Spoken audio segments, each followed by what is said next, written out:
Hello, in this video I want to show you how to create the schedule for Yeelight Bulb.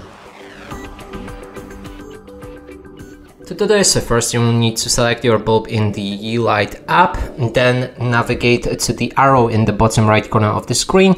Inside we'll be able to create the schedules. Select Add a Schedule, then you can rename it with the first option. After that we can change when it will be repeated. We can set it to never, every day, Monday to Friday, or pick a custom amount of days.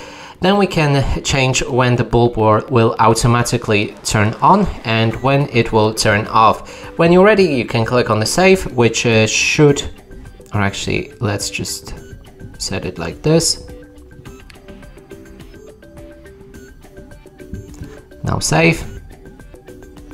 And here you will find your schedule. You'll be able to also enable or disable them.